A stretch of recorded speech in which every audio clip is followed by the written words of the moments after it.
tugiye kwiga ijambo ritubwira ngo ntukihebe. Reka dusenge. Kandi izina ni Karasanye Emmanuel, tukaba tugiye kwiga. Dusenge. Data uri mu ijuru, tugushimiye ko wakomeje kuturinda, izina ryawe ryera rihabwe icyubahiro. Tubabare ibyaha tugukorera, ntacyo twabasha gukora tutagufite, tugusaba imbaraga ituruka mu ijuru. Tugiye kwiga no twigisha kandi dusobanurire, tubigusabye mu izina rya Yesu, amen. Twige ijambo ritubwira ngo ntukihebe. Niko Yesu yavuze, yaravuze ati ntukihebe. Noneho natwe tugomba kumenya ko tudakwiriye kwiheba, ahubwo tukamenya Imana yacu ni nziza kandi iradukunda. Imana iduhumuriza no mu makuba, ikaduhumuriza mu byo dukora byose. Cyo gituma tugiye kwiga mu ijambo ritubwira ngo ntukihebe. Biranditswe mu ijambo ry'Imana, aravuga ngo ntukihebe kuko ndi Uwiteka Imana yawe, nzaja ngukomeza, nzaja nkuramira, ndetse ngo nzakuramiza ukuboko kwanje kw'iburyo, niko gukiranuka kwanje. Nzakubwira ngo witinya, ndagutabara. Aho ni muri Yesaya. Nuko hari naho yavuze ati abakurakariye bose bazakorwa n'isoni bamware, abakurwanya bazahinduka ubusa, abakubwisha impaka uzabashaka ubabure, ndetse bazaba nkaho bazaba k'ibitariho. Natwe rero ntabwo tuba dukwiriye kwiheba. Umuntu niba yarwaye yihebe, niba yahuye n'ibibazo yihebe. Imana ishaka ko tutiheba, ahubwo ko dukomera. Ariko ntabwo twakwikomeza ubwacu, ahubwo Imana yo niyo yadukomeza. Yaravuze ati nzagukomeza nubwo utigeze kumenya. Ndetse Imana niyo ikomeza umuntu, ariko yamukomeza ariko nawe abishatse kandi abisabye, abyingingiye, agahendahenda, maze Imana noneho nayo ikamukomeza. Imana rero irakomeza, Imana irarinda, Imana ibeshaho. Natwe tugomba kuyiringira kandi tukayikunda kandi tukayikorera. Ariko turigana ijambo rikomeje kuvuga ngo ntukihebe. Kwiheba ni bibi.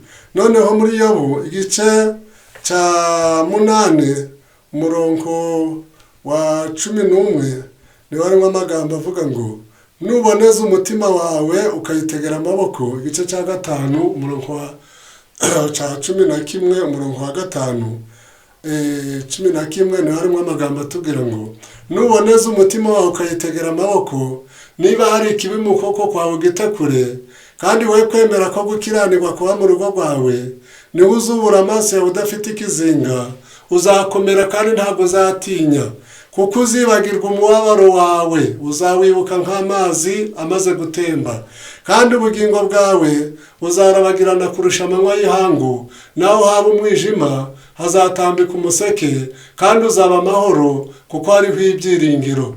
Uzaba amahoro kuko hariho ibyiringiro. Nubwo waba ubabaye, ariko wagira amahoro yo mu mutima, kubera yuko hazaba hariho ibyiringiro. Uzakebuka ibigukikije wiruhukire mu mahoro. Uzaryama he kugira ugutera ubwoba. Ni ukuri benshi bazaguhakwaho, ariko amaso y'abanyabyaha aziheba, kandi bazabona aho bahungira, n'ibyiringiro byabo bizaba guheza umwuka. Ibyiringiro by'abanyabyaha ntabwo bikomeye, nubwo waba uriho nubwo utabaho. Na Pawulo yaravuze ngo erega nje nubwo nabaho cyangwa nubwo napfa, erega nje kubaho ni Kristo, kandi gupfa bimbereye inyungu. We yabonye ko gupfa byamubera n'inyungu, nuko aravuga ati erega nje nubwo nabaho cyangwa nubwo napfa, kandi kubaho bimbereye inyungu, kandi gupfa bimbereye inyungu. Niba kubaho mu mubiri ari byo bituma nera imbuto, aravuga ati mpeze murunga abangabo, niwe wico nakora, ariko ndikumva nakwisangira Kristo. Abana b'Imana ntago biheba, niyo bakize ntibirata, iyo barwaye bishikiriza ku Mana, iyo bahombye bakishikiriza ku Mana.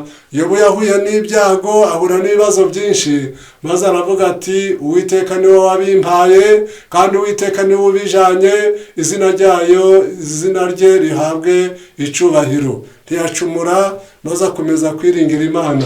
Umugore we aramubwira ati reka Imana yawe tuje kuraguza maze wipfire.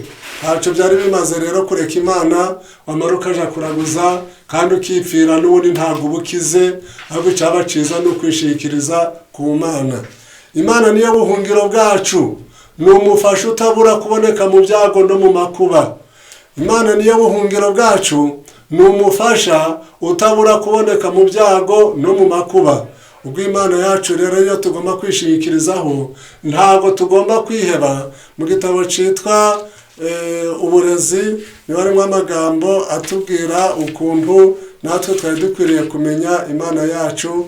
Ku paje ya 303 hari ijambo rivuga ngo muco w'isi natumurikira tuzabona amahirwe mu birusha, gahunda mu rujijo, tuzabona n'insinzi mu bisa no gutsindwa, amakuba tuzayabonamo imigisha yiyoberanije, n'ibyago tubibone nk'ubuntu tugiriwe. Abantu bagomba kubona amahirwe mu byago n'inyungu mu gihombo, maze noneho igihombo ntugikuremo igihombo gusa, maze ukagikuramo n'inyungu. Ibyo ngibyo rero aba ari ukutiheba, maze Imana ukayishingikirizaho, ukamenya ko Imana ariyo buhungiro bwacu. Ndetse muri Yesaya ho haravuga ngo nunyura mu mazi ntazagutembana, nunyura no mu muriro ntuzasha, mbese nunyura mu bigeragezo bizasiga ukomeye. Kandi Yesu nawe yaravuze ati umuntu niyumva ijambo ryanje akarikomeza azaba nk'umunyabwenge wubatse inzu ye ku rutare, imivu iratemba, imiyaga irahuha, byose byikubita kuri iyo nzu, ntiyagira iciba kuko yari ishinzwe ku rutare. Urutare ni Yesu rero. Imana niyo tugomba kwishingikirizaho. Ndetse muri Bibiliya haravuga ngo ntukishime ubwenge bwawe, ntukirate ubutunzi bwawe. Ndetse mu gutera kwa kabiri hari amagambo atubwira ngo numara kurya ugahaga, ukubaka amazu meza ukayabamo, ifeza n'imikumbi bikagwira, uzirinde ntuzibagirwe Uwiteka Imana yawe. Ntukavuga uti imbaraga byanje n'amaboko yanje nibyo byampesheje ubu butunzi, ahubwo uzibuka Uwiteka Imana yawe kuko ari guha imbaraga zikuronkesha ubutunzi. Abana b'Imana rero ntabwo bagomba kwiheba, bagomba kureba ibyiza, ntibareba ibibazo gusa, ahubwo bakareba n'ibisubizo. Niba waramutse ukaba washoboye gutambuka, ugashobora kuja no kuri tuwarete ukavayo ntugweyo, ukamenya ko nabwo Imana yakugiriye ubuntu. Nuko waba urwaye ariko ugashobora no guhaguruka, shima Imana. Imana iravuga iti bazanshima ryari ngo nongere mbahe. Ese hari kubera iki twakwiheba uduhore twitangiriye itama, umuntu ahore yihebye ati nta kigenda, ati waramutse ati nta kigenda, ati amakuru ati nta kigenda. Ariko iyo uhora uvuga ngo nta kigenda, ugahora uvuga ibibazo gusa, noneho n'ibibazo nabyo bizakurikira ya magambo. Ariko umuntu w'Imana ntabwo yiheba. Iyo ageze mu bibazo, indirimbo iravuga ngo nugera mu kaga Yesu yasezeranye ko azakugoboka akakurengera, amakuba yawe azakubera umugisha, niyo azakweza rwose, maze asige utunganye, maze akuboneze. Nunamba ku Mana ntuyimure ngo mbona nuterwa n'impagarara, uzagarukirwa na rutare. Imana rero igomba kukugarukira, Imana izakugarukira, ariko nayo iravuga ati nimungarukire n'umutima wanyu wose nanjye zabagarukira. Imana ni nziza, ntaho Imana itari. Imana niyo iduheka. Muri yo mu gitabo c'imigani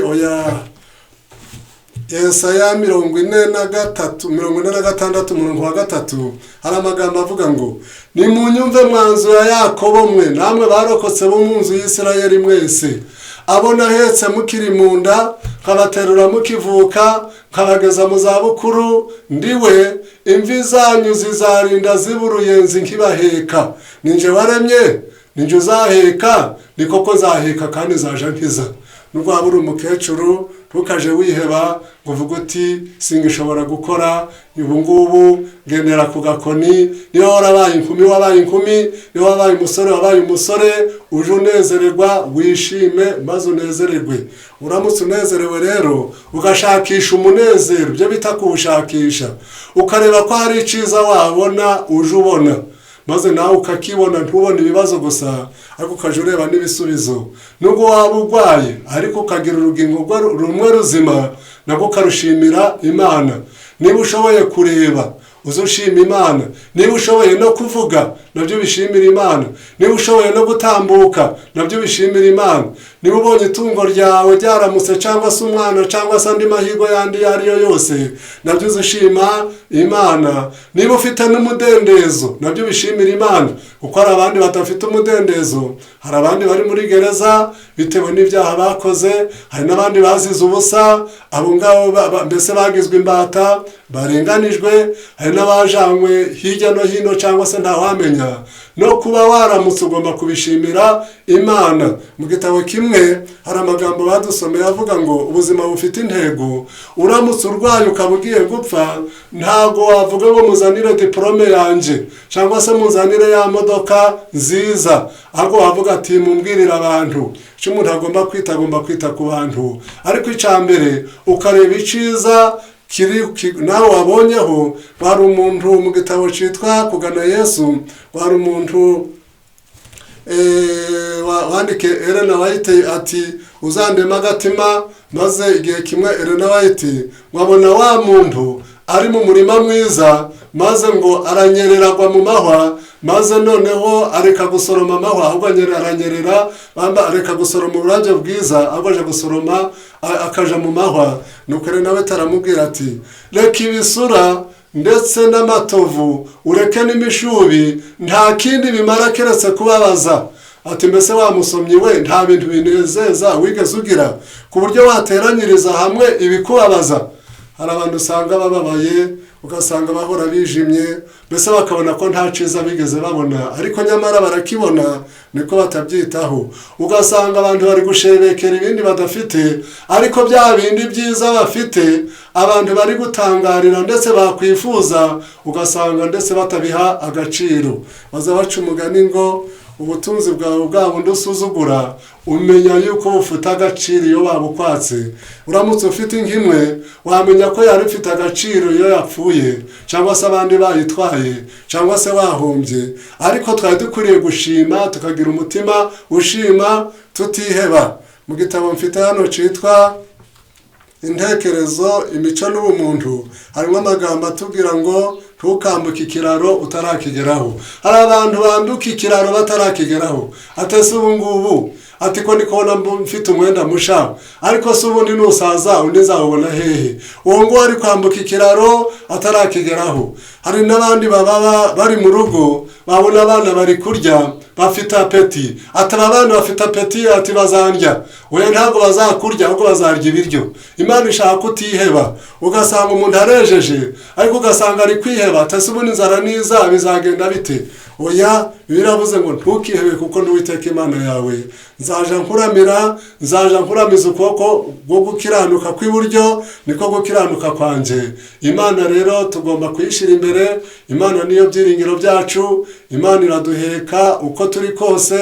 Imana rero ni nziza, dukwiye guhora tuyishima, tutazana ibibazo ngo tubizane igihe cyabyo kitaragera. Mu gitabo cy'Abahigwa ni bande harimo amagambo atubwira ngo ntabwo Yesu yasezeranye kudufasha mu gihe uyu munsi twikorera imitwaro twakagombye kwikorera ejo. Ntabwo Yesu yasezeranye kudufasha mu gihe uyu munsi turi kwikorera imitwaro twakagombye kwikorera ejo. Ahubwo yaravuze ati ubuntu bwanjye burabahagije. Muri icyo gitabo cy'Abahigwa ni bande harimo amagambo avuga ngo nuboneza umutima wawe ukayitegera amaboko, niba hari ikibi mu kuboko kwawe gite kure, kandi wowe kwemera ko gukiranirwa kuba mu rugo rwawe.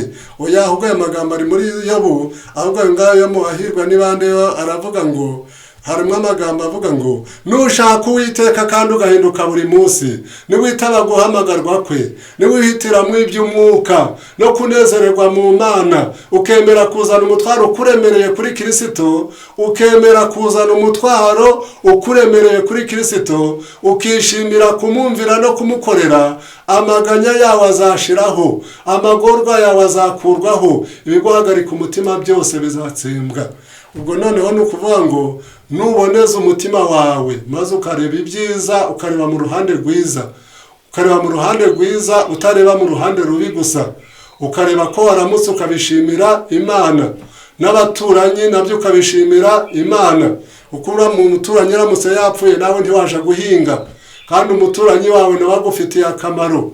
Ubwo rero noneho ngo nushaka Uwiteka kandi ugahinduka buri munsi, niwitaba guhamagarwa kwe, niwihitiramo iby'umwuka no kunezererwa mu Mana, nta handi umunezero wawe ubona keretse mu Mana, ukemera kuzana umutwaro ukuremereye kuri Kristo, ukishimira kumumvira no kumukorera, amaganya yawe azashiraho, amaganya yawe azashiraho, amagorwa yawe azakurwaho, ibiguhagarika umutima byose bizatsembwa.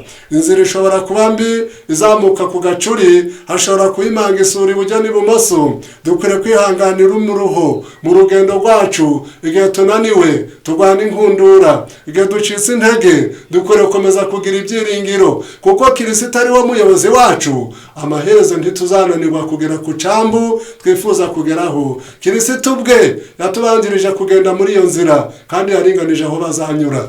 Ubwo ni ukuvuga ngo ibibazo wageramo ibyo ari byo byose Yesu niwe wabibanjije. Ndetse mu bifuzwe byose aravuga ngo amahwa atyaye ayahwamikisha ibirenge bye. Natwe kugira ngo tworohereze inzira wanyuramo, ndetse n'ibihe byose byaba bibaye, nta kintu nubwo bagukubita, nubwo bagusuzugura, nubwo wahura n'inzara, nubwo wahura n'ubukene, ibyo byose Yesu yabinyuzemo. Yesu yasize icubahiro cyo mu ijuru, aza kudupfira hano ku isi kugira ngo azaduhe icubahiro gihebuje, kugira ngo tuzabone ubugingo buhoraho. Nuko aravuga ati ntimuhagarike imitima yanyu, mwizere Imana nanjye munyizere. Kwa Data hariyo amazu menshi, iyo badahari mama abwiye ko ngiye kubategurira hanyu. None ubwo ngiye kubategurira hanyu, nzagaruka amajane kugira ngo ahondi namwe muzabeyo. Mu gitabo cy'ibyaduka byo mu minsi y'imperuka harimo amagambo atubwira ngo inzu Yesu yagiye kudutegurira iruta inzu y'umwami ukomeye wa hano ku isi. Inzu Yesu yagiye kudutegurira ntabwo ari inzu y'amabati, ntabwo ari inzu y'amatebura, nta nubwo ari ishitingi. Iyo nzu nanjye sinyizi, ariko nitugera mu ijuru tuzaba dufite amazu meza, tuzaba beza, tuzabyibuha, tuzarya duhage, tuzanezererwa, tuzagira ubugingo bungana n'ubw'Imana. Pawulo kubera yuko yari yaramaze kumenya Imana, yaravuze ati mbonye yuko imibabaro y'iki gihe idakwiriye kugereranywa n'ubwiza tuzahishurirwa. Ubwo bwiza tuzahishurirwa azaba ari bwiza, buzaba buruta imibabaro yo muri iki gihe. Muri Bibiliya haratubwira ngo kuko kubabazwa kwacu kagahwayihwayi k'akanya ka none kiyongeranya kuturemera ubwiza bw'iteka ryose. Natwe ntitureba kubiboneka, ahubwo tureba ku bitaboneka, kuko ibiboneka ari iby'igihe gito, naho ibitaboneka akaba ari iby'iteka ryose. Natwe rero burya iby'iteka ryose bifite agaciro. Nubwo waba udakize cyane ntukaje wiheba. N'abafite byinshi si ibyabo bonyine, bimwe barabigurisha, ibindi bikaja ku isoko. Kandi rero nubwo waba ufite imodoka, ntabwo umuntu agira itagisi ngo azayigendemo n'umuryango we wonyine, ahubwo ni ukugira ngo nabo bizakujane. Ntabwo ukwiriye kwiheba. N'amatungo n'ibisimba biriya byose ibyo tuzi n'ibyo tutazi, bimwe bivamo inkweto, ibindi bikavamo imyenda yo kwambara, ibindi bikavamo n'ingofero, ibindi bikavamo n'ibindi byinshi. Ariko umuntu utagira Imana ariheba, akavuga ngo we ntabyo afite, kandi ataburaye, kandi atabwiriwe, kandi ntacyo yabaye, ariko akihimbira ingorane. Mu gitabo kimwe hari amagambo atubwira ngo kutizera kwihimbira ingorane.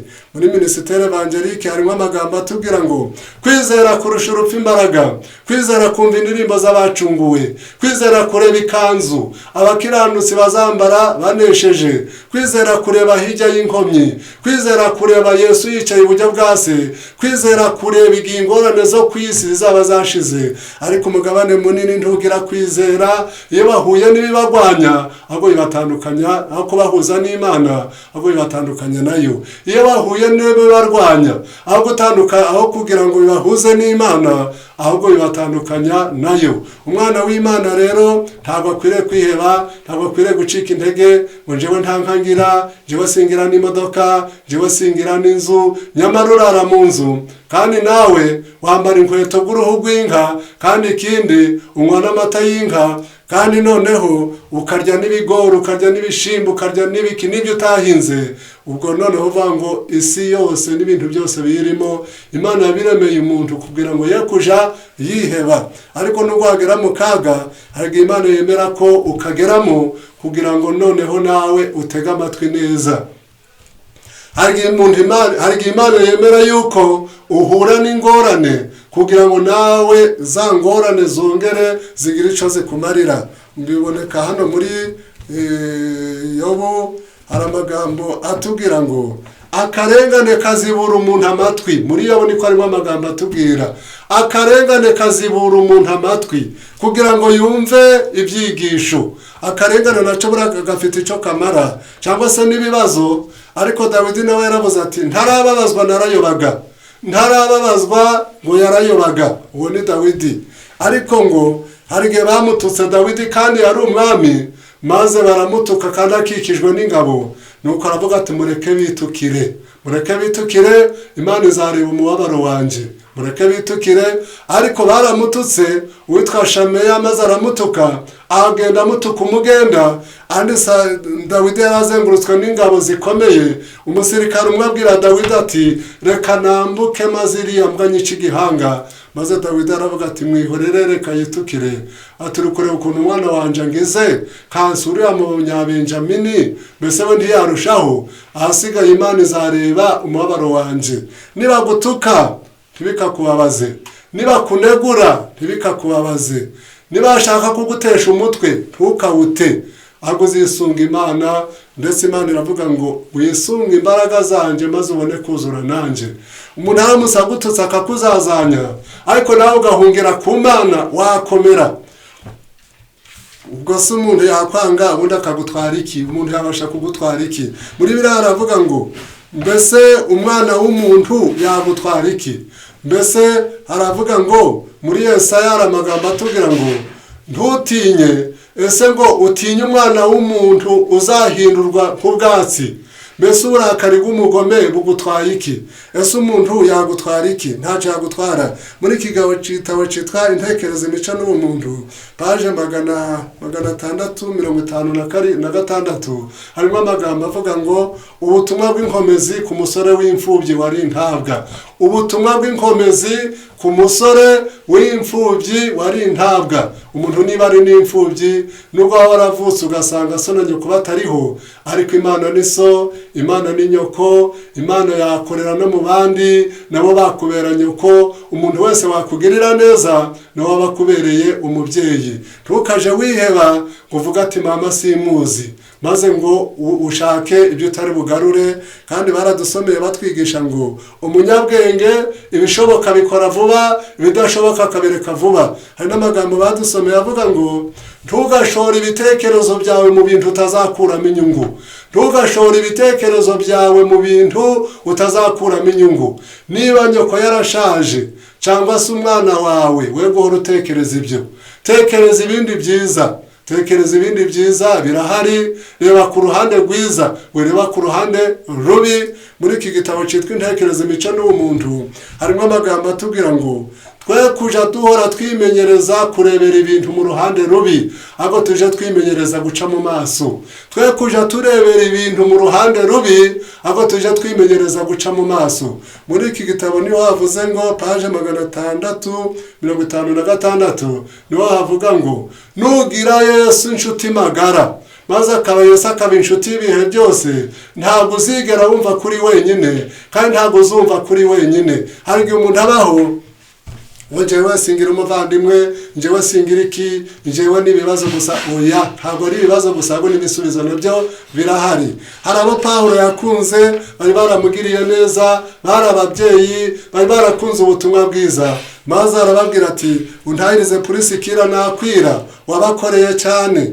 Nuko aravuga ati abwira n'abandi ati mubantahirize, n'abandi benshi. Nuko aravuga agumya kubavuga, ariko hariho yavuze ati na nyina ni nka mama, na nyina ni nka nyina. Ntabwo yaramubyaye, ariko yaramukundaga, afite icyo yamukoreye. Ntabwo abagukunda bose ari nyoko, ndetse abagukunda bose siko ariko bakubyaye, ariko nabo na nyina ngo ni nka mama, kandi wabakubereye nyoko, kandi wabakugiriye neza. Kandi Imana ikorera mu benshi, yakorera mu bapagani, yakorera no mu bakirisito, yakorera no mu bapagani, nta Imana itakorera. Kuko ari amagambo basomeye mu gitabo kimwe cyitwa umurimo w'ubugiraneza, niho harimo amagambo atubwira ngo mbese dukwiriye kwakira impano z'abanyamahanga. Umureke mbabaze kino kibazo, isi n'ibiyuzuye n'ibyande si iby'Uwiteka? Isi n'abayibamo, isi n'abayizuye n'abayirimo bose n'iby'Uwiteka. No mu bifuzwe byose harimo amagambo atubwira ngo hari abapagani basenga Imana mu bujiji, hari abantu b'abapagani bataja no gusenga, ariko bagakunda Imana, bagakunda n'abantu, kandi bakagira urugwiro, bakarugirira abana b'Imana. Umuntu wese ukunda umwana w'Imana yarangiza akamugirira neza, uwo muntu azabona ubugingo buhoraho. Muzabisoma mu gitabo kino gitabo muri Matayo igice cya 10 umurongo wa 40 harimo amagambo atubwira ngo ubemera nije wabayemeye, kandi unyemera abemeye yantumye. Uwemera umuhanuzi kuko ari umuhanuzi azahabwa ingorano y'umuhanuzi. Uwemera umukiranutsi kuko ari umukiranutsi azahabwa ingorano y'umukiranutsi. Kandi uzanywesha umwe muri abo bato mu gacuma k'amazi akonje, gusa yuko ari umwigishwa wanje, ndababwira ukuri yuko atazabura ingororano ye. Umuntu wese uzabona umuntu w'Imana akamuha amazi, cyangwa se akamurangira inzira, cyangwa se akamugirira neza, ubwo muri cya gihe noneho azabona ingororano. Ariko muri Bibiliya aravuga ngo ubakozeho ni nk'ukoze mu mboni z'ijisho ry'Imana. Ubakozeho agakora ku bana b'Imana, akabarenganya, akabagirira nabi, akagambira ati njyewe icyo nzakora ni ukugirira nabi abantu b'Imana.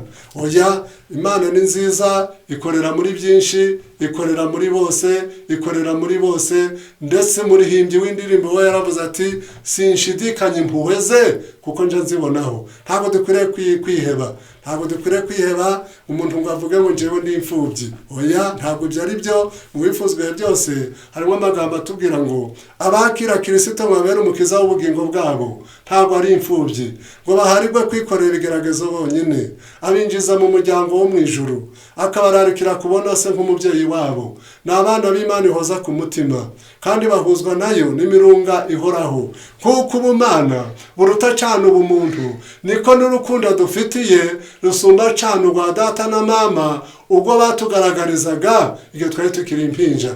Niba Yesu agukunda cyane kuruta uko nyoko na so bagukunda, Yesu ni mwiza, kandi noneho nicyo gituma nawe utagomba kwiheba. Muri Bibiliya haravuga ngo ubwo data na mama bazanta, Uwiteka azandarura. Iso na nyoko nubwo bagukunda, ariko ntabwo bagukunda nk'uko Imana igukunda. Iso na nyoko baguta, hari n'igihe basaza, hari n'ubyara umwana akamuta, nubwo atanaguta akagukunda, hari igihe urupfu rwabatandukanya, ariko twebwe nta cyadutandukanya n'Imana. Nubwo waba usinziriye ukaba unasinziriye, ugasinzirira mu Mwami, marayika ubana nawe azaba ku gituro cyawe, niwe uzaba uwa mbere wo kukuramusa mu gitondo cy'umuzuko. Urukumva atari byiza kubona marayika nubwo waba wakwimuka bakagushingura, abiwanyu bakagenda, marayika azaba kuri cya gituro. Nyoko ntabwo ari uzabanza yakuramusa mu gitondo cy'umuzuko, ahubwo marayika wa undi ubana nawe urinda igituro cyawe n'uzakuramutsa mu gitondo cy'umuzuko. None nkuko twabyumvishe ngo ubwo data na mama bazanta, Uwiteka azandarura. Imana rero n'ubuhungiro bwacu, ariko yaravuze ati ntukihebe kuko ndi Imana yawe. Imana yaravuze ati nimugaruka mu gatuza muzakizwa mu ituza no mu byiringiro, nimwe muzaherwa imbaraga.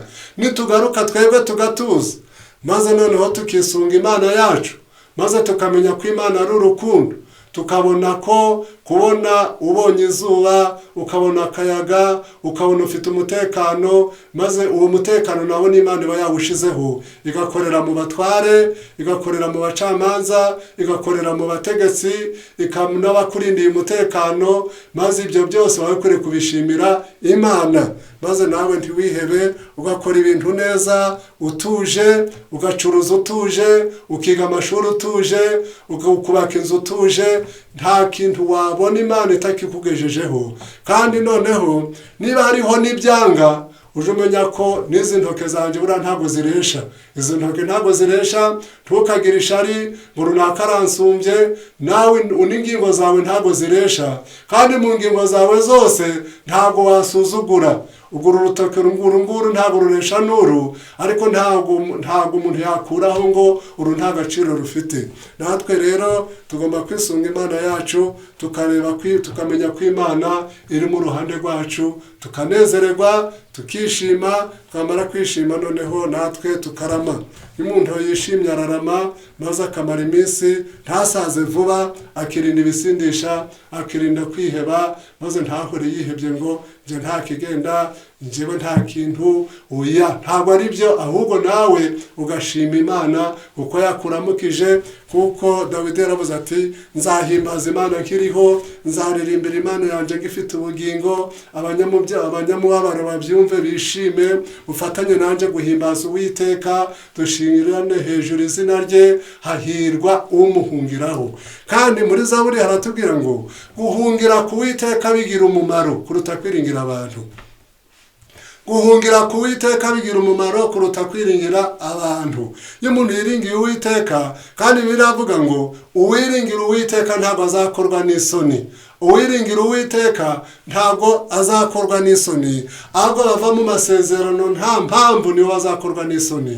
Ariko natwe nubwo twahura n'imibabaro, ariko ndetse igitabo cyitwa Abahirwa n'Ibandi harimo amagambo avuga ngo mbega ukuntu hari abantu benshi batari kumenya Imana iyo imibabaro itaza kubaho. Mbega ukuntu hari abantu benshi batari kumenya Imana iyo imibabaro itaza kubaho, ngo bifuze guhumurizwa nayo. Uko bikerera, uko bisena, uko birabagiranisha, n'ibintu bibabaza, birakomeye kunyuzwa munsi y'ingasire y'urusyo, ariko ibuye rimaze gucungwa niryo barishira ku nyubako. Ndetse hari n'amagambo atubwira muri Bibiliya atubwira ngo mbaye nkurese akanya gato, ariko nzagukoranya ngufitiye imbabazi nyinshi. Imana rero ndetse kandi ngo ntugacike intege igihe Imana izabigukangaye. Ntabwo ari ukutwanga, ahubwo Imana iradukunda. Mu wifuzwe byose harimo amagambo atubwira ngo Yesu aradukunda kuko turi impano ya Se n'ikiguzi cy'umurimo we, adukunda nk'abana be. Abasomyi Yesu arabakunda. Nta kindi kintu cy'igiciro kandi kirushijeho kuba ciza ijuru ryabasha gutanga, nimugire ibyiringiro. Yesu aradukunda kuko turi impano ya Se n'ikiguzi cy'umurimo we, adukunda nk'abana be. Abasomyi Yesu arabakunda. Abantu basoma bagakunda Imana, bakanezezwa n'ibyo Imana ibakorera, Yesu arabakunda. Nta kindi kintu cy'igiciro kandi kirushijeho kuba ciza ijuru ryabasha gutanga, mugire ibyiringiro.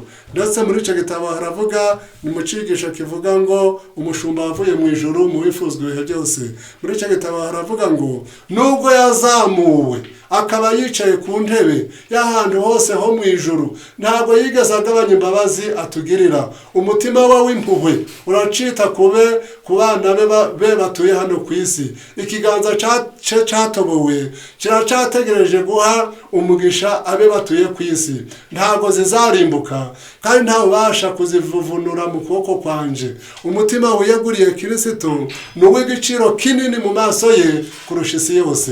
Namwe murabona ko isi yose irimo ibintu byinshi, ariko umutima wiyeguriye Kristo ni uw'agaciro kanini kuruta isi yose, ntabwo zizarimbuka. ubwo zo ni intama cyangwa ni abantu bihaye Imana, biyeguriye Imana, kandi ntawe ubasha kuzivuvunura mu kuboko kwanjye.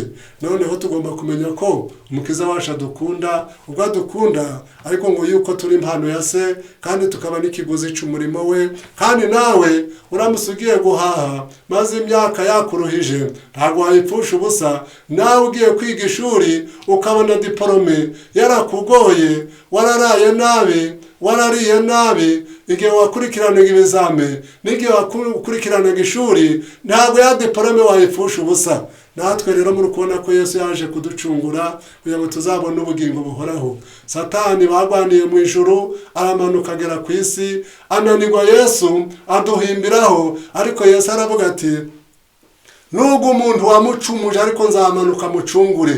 Yesu araza mumena umutwe, amaze kumumena umutwe atubonera agakiza. Yesu arapfa, arazuka, amaze kuzuka aravuga ati ninje kuzuka n'ubugingo, naho umuntu yaba yarapfuye ariko azongera abeho. nuko aravuga ati ninje kuzuka n'ubugingo, ariko naho umuntu yaba yarapfuye ariko azongera abeho. Pawulo nawe bamushize mu nzu y'imbohe, bamuziza ijambo ry'Imana, maze aravuga ati nubwo mboheshejwe umunyururu nk'umugome, ariko ijambo ry'Imana ntiribohwa n'iminyururu. mbese Pawulo aravuga ati mbonye yuko imibabaro y'iki gihe idakwiriye kugira ngo n'ubwiza tuzahishurirwa, kubera ko yarakunze Imana. nuko maze agiye gusaza aravuga ati noneho ngiye kugenda, kuko igihe cyo kugenda cyanjye kigiye gusohora. maze aravuga ati narwanye intambara nziza, narangije urugendo, narinze ibyo kwizera, none nsigaye mbika ibikamba nzahabwa na wa mucamanza wacu utabera. nuko aravuga ati ariko si nje njyenyine, ahubwo n'abakunze kuzaboneka kwe bose. nuko Pawulo rero asaza neza akunze Imana. witwa Nero niwe wishe Pawulo, kandi igitabo kiravuga ngo oya ntabwo ari Nero, ni kanze turaza kureba umuntu wishe Nero. nibyo byashoboka, Nero niwe wishe Pawulo, kandi ngo igitsura cya Nero cyari giteye ubwoba kurusha mugiga, ariko Pawulo agumya gukunda Imana. ese wowe waguhitishamo ngo hube Nero cyangwa se ube Pawulo muri iki gihe? urukumva wabande Pawulo wapfuye bakamwica, bamuciye igihanga, bafashe inkota, batema igikanu, nuko baragica, ariko Pawulo abona ubugingo buhoraho. urabategetse ko bamwica cyangwa se akamuca igihanga, wagira ngo uhinduke Nero ko hazaza urubanza, wakumva wahitamo undi. ariko Pawulo kubera ko yari akunze Imana, ubwo noneho akazabona ijuru. maze Nero we uriya Nero kubera ko ubugome bwa Nero bwari bubi, ariko azabura ubugingo buhoraho, ariko Pawulo azabubona. Pawulo azabona ubugingo buhoraho. Pawulo yasinziriye akunze Imana, ntiyiheba. mu gitabo cy'ibyakozwe n'intumwa cy'umwuka w'ubuhanuzi, igihe bagiye kwica Pawulo ngo bamujanye aho bari umwicire, ntabwo yigeze yitegereza ngo yitegereze ubutaka bwari kwakira amaraso ye, nta nubwo yigeze yitegereza inkota n'igicucu byari bimanutse bimugose, ngo ahubwo amaso ye yarahuranyaga akareba umutangabugingo uzamwakira mu munezero w'abahiriwe. urukumva ko yari ari mu iyerekwa. nawe urabona ko umuntu aramutse ari mu iyerekwa, ibyo yarebaga bamwicaga si byo barebaga. bari abakozi ba Satani bamwishe bagira ngo bari kwica, ngo baramwishe, ngo Imana bayigiriye nabi, ariko n'ubundi ntacyo byari bitwaye. Pawulo azabona ubugingo buhoraho. kandi na babandi bamwishe nabo barapfuye, kandi kuja kwica umuntu kandi nta nico umujijije, kandi nawe icobo cyawe utagishibije, ngo niko umujijije iby'Imana, atagututse ataguhemukiye. uriya wapfuye kubera ko Luteri nawe yakunze Imana, arayikunda, arayikorera, anyura mu mibabaro, nuko ariko ntiyata umutwe, ntibyamutesha umutwe. hari aho yavuze ngo icubahiro canje mwakinkuyeho, cyo nari nsigaranye n'uyu mutindi w'umubiri, naho nimushaka mu bujane, ariko ubugingo bwanje muzamubugabanije amasaha make. Nuko arababwira ati nzabatsindisha gupfa kwanje. Hahirwa abapfapfira mu mwami, kugira ngo baruhuke imihati yabo, kandi imirimo yabo ijanye nabo ibakurikiye. Tugomba gukunda Imana yacu, ndetse Pawulo yaravuze ngo twishimira no mu makuba. Ntabwo abana b'Imana bishima gusa ariko bagize umutekano, ahubwo bishimira no mu makuba, kuko amakuba atera kwihangana, kwihangana kugatera ibyiringiro, kandi bene ibyo byiringiro ntabwo bikoze isoni. Uramutse ushonje ariko uzi yuko mu murima hari imyaka, ariko wiringira kuzarya, inka zawe zaratese zikaba zitari gukamwa, maze ukaba uri kunywa amazi, ariko cyangwa se ukagura n'amata ukayahaha n'ahandi, ariko waje kureba inka zawe ugasanga ziri kunanura, ziri guhaka, ahasigaye amazi ntabwo yaba akikunaniye. Uramutse ugiye mu myaka yawe ugasanga ibigori biri guheka, biri guterera, ugasanga n'ibigori biri kuzana, ibishimbo biri kuzana uruyange, ntabwo imboga zaba zikukunaniye, kubera yuko uba ufite ibyiringiro ko mu minsi izaza uzarya. Nuko na Pawulo nawe nuko igihe yari ari mu bibazo nk'ibyo, nuko aravuga ati mbonye yuko imibabaro y'iki gihe idakwiriye kugereranywa n'ubwiza tuzahishurirwa. Mbese ubwo hari uko nabigereranya, ni nk'uko wabona etaje nziza kandi ituye mu mugi mwiza, maze ukaja kuyigura inkoko. Reka iriya mibabaro tuyigereranye n'inkoko, ariko noneho biriya byiza tubigereranye na etaje, maze noneho natwe tujya tumenya ko imibabaro yo muri iki gihe ntabwo ikwiriye kugereranywa n'ibyiza tuzahishurirwa. Imana yo yaravuze ati mbaye nkuretse akanya gato, ariko nzagukoranya ngufitiye imbabazi nyinshi. Nubwo uri mu mibabaro, nubwo waba urwaye, nubwo waba urembye, ariko biravuga ngo uje ukiranuka uzageze ku gupfa, nanjye nzaguha ikamba ry'ubugingo. Uje ukiranuka uzageze ku gupfa, uzakiranuke bitari ukwezi kumwe, bitari amezi atatu, bitari umwaka umwe, uje ukiranuka uzageze ku gupfa, nanjye nzaguha ikamba ry'ubugingo. Abakunda Imana rero baba bafite amahirwe. Yesu yaravuze ati ntimuhagarike imitima yanyu, mwizere Imana nanjye munyizere.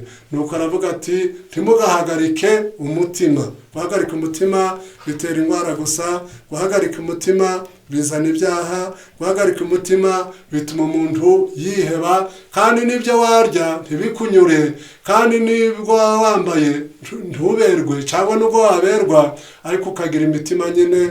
Ariko umuntu kutiheba gutera kurama, guhora unezerewe, ukifuza ko abandi nabo banezererwa, ukishimira ibyiza by'abandi. Rya jambo rivuga ngo uwera akomeze yere, kwera icyo bisobanuye ni ukunezezwa n'ibyiza by'abandi, abandi bagira ibyishimo nawe ukanezererwa, abandi bahura n'ibibazo nawe ugasa naho ari wahuye nabyo, kuko biravuze ngo mwishimane n'abishima, murirane n'abarira, muhuze umutima.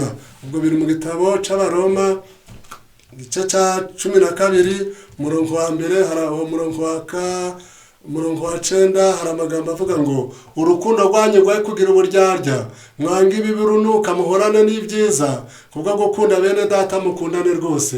Kubw'icubahiro umuntu wese ashira imbere mugenzi we, kubw'umwete ntimubibyangwe, muhirimbane mu mutima, mukorera umwami wacu, mwishime mufite ibyiringiro. Imana ishaka ko twishima ariko dufite ibyiringiro. Mwihanganira amakuba, mukomeze gusenga mushikamye, mugabanya abera uko bakenye, mushishikarire gucumbikira abashitsi, ababarenganya mubasabire, mubasabire umugisha ntimubavume, mwishimane n'abishima, murirane n'abarira, muhuze umutima, ntimukararikire ibikomeye, ahubwo mwemere kubana n'ibyoroheje. Ntimukiyita abanyabwenge, ntimukitura umuntu inabi yabagiriye, mwirinde kugira ngo ibyo mukora bibonekere abantu bose ko ari byiza. Niba bishoboka mugwanye uruhande, mubana amahoro n'abantu bose. Bakundwa ntimwihoranire, ahubwo mureke Imana ihoresha uburakari bwayo, kuko byanditswe ngo ninjye uzitura ni Uwiteka avuga. Ahubwo umwanzi wawe nasonze umugaburire, nagira inyota umuhe icyo kunywa, kuko nugira utyo uzaba umurunzaho amakara yaka ku mutwe. Ikibi cye kukunesha, ahubwo unesheshe ikibi iciza. Ntukihebe n'ubu uturanye n'abantu babi, ntukihebe, niba kunegura ntukihebe. Iki gitabo cyitwa Intekerezo imico n'ubumuntu, paje 411. Hari umugore baneguye arapfa asiga imfubyi ebyiri. Uwo muhanya w'umugore yarapfuye asiga imfubyi ebyiri. Ubwo byatewe no kwiheba. Muri icyo gitabo, muri kino gitabo aravuga ngo uwo mugore agahinda karamushenguye. Nawe urabona ko subwo hari twabigereranya n'iki. Ahari ni nk'uko imineke yaba yeze iri ku iseri kugeza igihe izaza ishenguka ikagwa hasi. Nawe agahinda karamushenguye kugeza igihe atubwenge. Hari igihe umuntu agira agahinda, hari umuntu wagize agahinda yataye umutwe, yikorera ibishingwe, yikorera ifumbire, ayireza mu murima we, byatewe nuko atarafite Imana mu mutima. Imana n'agahinda ntago biturana. Imana ituye muri wowe, umutima unezerewe uhora mu birori, kandi umutima unezerewe ukesha mu maso, kandi umutima unezerewe ni umutima mwiza, kandi iyo unejeje abandi nawe uranezererwa. Ariko kwiheba bitera indwara, kandi kwiheba bigatera gupfa, maze ugapfa n'igihe kitaragera. Ntabwo tuba dukwiriye kwiheba. Abana b'Imana ntabwo bagomba kwiheba. Mu gitabo cyitwa Rengera Ubuzima harimo amagambo atubwira ngo nubwo umubiri wawe waba wiburabujwe n'uburibwe, ntugatekereze kwiyumvira. Natwe tugomba kumenya Imana tutiheba, ahubwo turi abantu bafite kwizera, kuko Yesu yavuze ngo ab'isi nibabanga muzamenye ko ari nje babanje kwanga batarabanga. Ab'isi nibabanga, byagira umuntu kwanga, uzamenye ko Yesu ari ubanza ubwa mbere. Yesu yahunze ari uruhinja, nawe nuhunga uzamenye ko Yesu yahunze imbere yawe. Yesu yavukiye mu kiraro cy'inka, ntabwo yavukiye ahantu heza, ahubwo hari mu kiraro. Abashumba nibo bakiriye Yesu, kandi Yesu avukira mu kiraro cy'inka. Abanyabwenge, abapagani b'i Babuloni, abapagani cyangwa se abanyabwenge nibo bagiye baramwakira, batura amaturo, maze ahasigaye Yesu baramwakira. Ariko yavukiye mu muvure w'inka, kandi ari Imana. Kandi ibyo mu isi, muri Bibiliya aravuga ngo yari mu isi ndetse niwe wayiremye, nta na kimwe kitaremwe nawe. Ewe ijuru, Yesu bagiye kumubamba, Yesu bamutera imisumari, bamubambiye ku giti kiryamye hasi. Mu gitabo cy'Ubifuzwe byose bamubambira ku giti kiri hasi, bafata ukuboko bararambura bakubitaho umusumari, barambura ukundi bakubitaho umusumari, bareba ikamba ry'amahwa barizungurutsa hano mu gahanga, amaraso n'ibyuya bimanuka. Maze nuko Yesu baragenda bacukura icobo, bafata wa musaraba, baragenda nuko abasore b'ibihubutsi baragenda bafata wa musaraba bawushira muri cacobo, kandi barawushinga n'ubuhubutsi. Yesu arahababarira. Maze Yesu Imana Yesu yari ku musaraba, Imana iza gusura umwana wayo yambaye Imana iza gusura umwana wayo yambaye umwijima. Murebe ukuntu Imana iba neza. Imana iza gusura umwana wayo yambaye umwijima kugira ngo bari kwica Yesu badapfa. Maze Imana irongera irigendera. Niho Yesu yavuze ati data ni iki kikundekesheje. Nuko noneho Imana imwereka abantu bazacungurwa. Maze kumwereka abantu bazacungurwa, maze noneho Yesu aravuga ati umutima urakunze ariko umubiri ufite intege nke. Nuko ariko yari yacitse intege. Yesu aravuga ati data niba bishoboka undenze iki gikombe, ariko Imana imweretse abazacungurwa, abazabona ubugingo buhoraho. Nuko Yesu aravuga ati data bibuka ushaka ariko bye kuko nshaka. Cya gikombe Yesu akinyweraho. Maze Yesu rero mu gitabo cy'Ubifuzwe byose aravuga ngo intwari duhana niwe ryabanje guhana, umusaraba duhamagarirwa guheka niwe wabanje kuheka.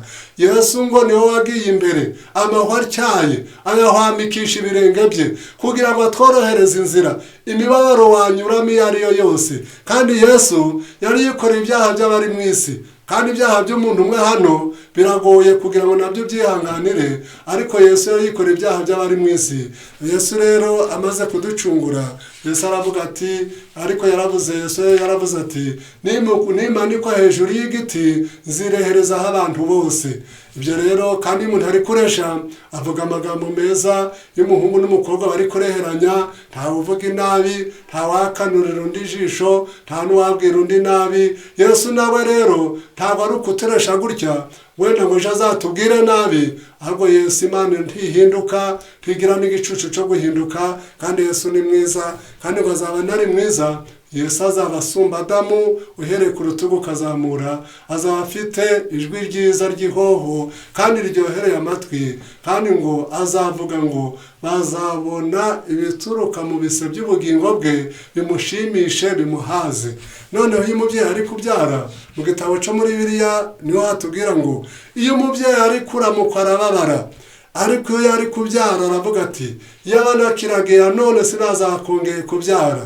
Ariko iyo umwana amaze kuvuka aravuga ati, nzabyare nishaka izanyice, kubera yuko anejejwe nuko umwana avutse. Natwe rero Yesu yaravuze ati, niko mubabara none, ariko hanyuma muzanezererwa, kandi umunezero wanyu ntawe uzawubaka. Natwe tugomba kunezererwa tukiri hano ku isi, nubwo twahura n'imibabaro, ariko ya mibabaro ntiduteshure ku Mana. Kandi muri Bibiliya haratubwira ngo, nugamburura mu makuba gukomera kwawe kuzaba kubaye ubusa. Nugamburura mu makuba, tukagamburure ahubwo uzakomeze. Imana niyo buhungiro bwacu, ni umufasha utabura kuboneka mu byago no mu makuba. Imana ni se w'imfubyi kandi akaba umugabo w'abapfakazi.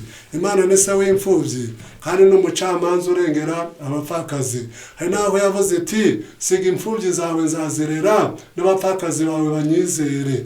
Ubwo rero Imana n'umugabo w'abapfakazi, nubwo waba udafite umugabo, ariko ufite umugabo witwa Yesu, kandi Yesu ntabwo yagukubita urushi. Ariko abagabo b'iki gihe hari igihe yagukubita cyangwa akakuniga cyangwa akakwica, ariko Yesu ni mwiza, Yesu ni umunyarukundo, Yesu ni umunyebambe. Imana ni nziza kandi irahebuje, kandi yaravuze ati, nzanyuza kugira neza kwanjye imbere yawe. Ntitukihebe rero, tukazana ingorane zitaraza, nubwo zaba zihari. Mu gatabo kitwa Umugenzi, Abamukristo ngo bahageze ku ruzi, maze umwe abaza undi ati, mbese ubwo ayo mazi angana iki? Undi aramusubiza ati, kwizera kuratuma amazi aba magufi, kwizera kwatuma ibibazo byoroha, ariko kutizera kuratuma amazi aba maremare. Kwizera kwatuma ibibazo biba bigufiya, ariko kutizera ahubwo kwakongera ibindi bibazo. Ubwo rero Imana iravuga iti, bazanshima ryari ngo nongere mbahe? Numunshima n'umutima wanyu wose mugahimbaza Imana. Kera mu gitabo cy'intambara ikomeye, abagorozi igihe babarenganyaga, igihe babatwikaga, abagore bigiraga hafi y'umuriro bakabaririmbira uturirimbo twa Zaburi, bakababwira bati, mwihangane ejo tuzahura. Maze bakaririmba bari gusha kugeza igihe iminwa yabo inyeganyega, ivu ryabo bakaja kurita mu nyanja. Ariko Imana izabazura, kuko Yesu yavuze ati, ninje kuzuka n'ubugingo, naho umuntu yaba yarapfuye ariko azongera abeho. Ubwo se uriya wagiye kubatwika, uriya witwa Nero wagiye gutwika abana b'Imana, ivu ryabo bakaja kurijugunya, ndetse n'ivu rya Husi bagiye kurijugunya aho bajugunye rya Jorome. Ubwo se uriya wabatwitse, bariya batwitswe nibazuka, n'uriya wabatwitse uzaba ufite ishema nuwuhe? Ubwo se buriya uramutse wibye, ahasigaye barangiza bakagufunga, ubwo se inyungu ni iyihe?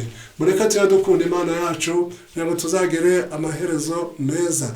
Tugomba gukunda Imana, tukashaka ukuntu tuzagira umusozo mwiza, kugira ngo tuzabeho, kugira ngo tuzarame n'igihe hano ku isi. Biravuga ngo n'abariho be kubaho ku bwabo, ahubwo babeho ku bw'uwo wabacunguye, maze noneho ubwo tuzatura mu ijuru, kandi tukazaja no mu yandi masi ataracumuye, aho abantu bazaba banezerewe, aho abantu bazaba bishimye, aho abantu bazaba banezeza abandi. Uje unezeza abandi, uje ubanza abandi, nuba ushaka kugira umunezero uje ukunda abandi.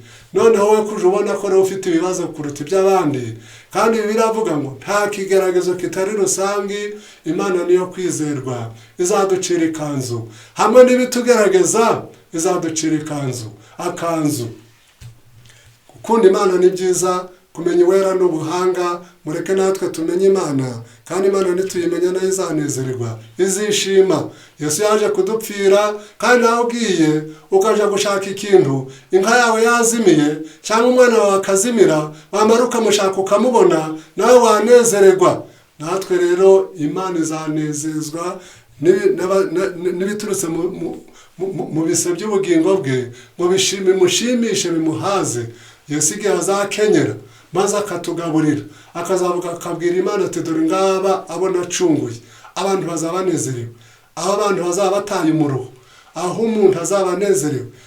Ngira ngo hari waba ari muri gereza maze bakaba baramukatiye, ahasigaye bakamubwira ati uyu munsi utahe, ngiyo ngo uwo munsi yanezerewe. Ndetse n'ubutumwa bwiza butera umunezero, kandi ubutumwa bwiza ni inkuru nziza. Bakubwiye ngo umugore wawe yari afite inda none yabyaye, ibyo ni umunezero. Bavuze ngo ya nka yawe yarazimiye noneho yaje, ibyo ni inkuru nziza. Kunezererwa rero natwe dushakisha umunezero. Turangirize mu gitabo cyitwa mbere rwa Petero, niho harimo amagambo atubwira ngo mu gice cya 3 umurongo wa 8 haravuga ngo urukundo rwanyu rwe kugira uburyarya, mwange ibirunuka, muhorane n'ibyiza, kubwo gukunda bene data mukundane rwose, kubw'icubahiro umuntu wese ashire imbere mugenzi we, kubwo umwete ntimubibyangwe, muhirimbane mu mutima, mukorere Uwiteka, muhirimbane mu mutima, maze noneho natwe dukomeze gukunda Imana yacu. Noneho haravuga ngo mushaka amahoro muyakurikire kugira ngo muyashikire. Dushaka amahoro kugira ngo tuyakurikire, niturangiza tuyashikire. Kuko amaso y'Uwiteka ari ku bakiranutsi, n'amatwi biye ari ku byo basaba, ariko igisura cy'Uwiteka kiri ku nkozi z'ibibi. Mureke natwe inkozi z'ibibi zikagutesha umutwe. Umuntu nashaka kukugirira nabi, nawe ntukigirire nabi. Umuntu nashaka kukubabaza, nawe ntukibabaze.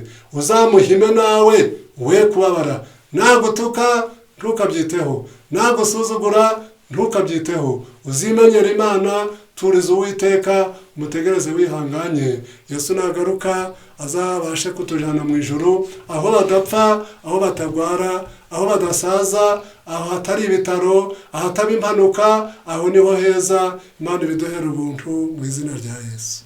Amen. Asenge. Twongeye kugushima Data udukunda, tugushimiye ko akomeje kuturinda. Tumaze kwiga ijambo ryawe, duhe kugira ngo niduhinduka tukakumenya, tukarinda kwiheba ntibitubeho, ahubwo tukagerageza guhumuriza abandi, natwe biduhumuriza, tuzabishimira izina ryawe. Aho turi hose ukomeze kubana natwe, none n'iteka ryose tubigusabye mu izina rya Yesu. Amen.